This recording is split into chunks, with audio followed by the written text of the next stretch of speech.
I was surprised who was looking for their poems, so I will fill the silence.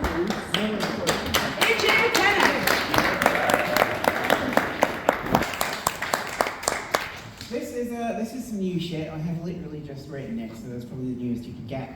This is a poem about protesting against fascists.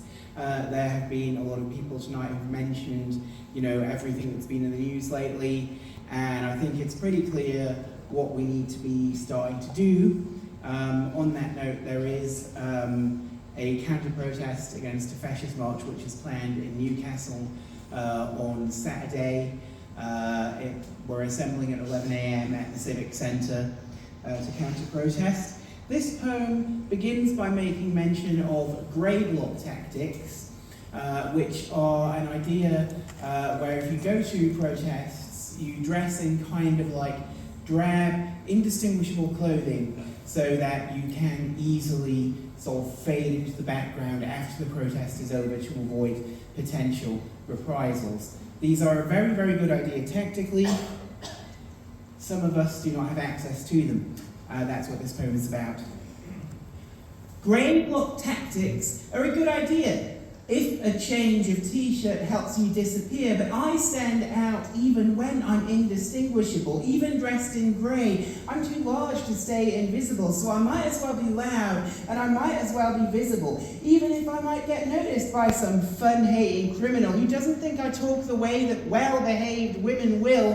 When I decide to hit him with a little bit of ridicule for warming up the cuck chair watching Elon and his polycule of twittering little bigots till a trickle from his spigot stains the corner of his crusty flag and leaves him feeling jiggered. Most folk will never fuck a flag, but then again, this bigot will. And until he puts his dick away, I stay large, loud, and visible. Because I know how much seeing me is guaranteed to piss him off. A fat, trans, queer cripple who's not interested in keeping stum, who will make absolutely certain that the teenager he's creeping on is aware that he got jailed for his career as a peeping Tom. No matter how hard he maintains the threat to her as immigrants, or people like me sitting in the row of stalls she's pissing in, the fact remains that he's the only one of us with prison time for stealing women's knickers from their backyard washing lines. I'm not making that up. It's an actual local fascist's crime. They throw around words like groomer, dealing hearsay and rumour, while all the while they wallow deep in queerphobic humour, but statistically, the far right are more likely to be diddlers.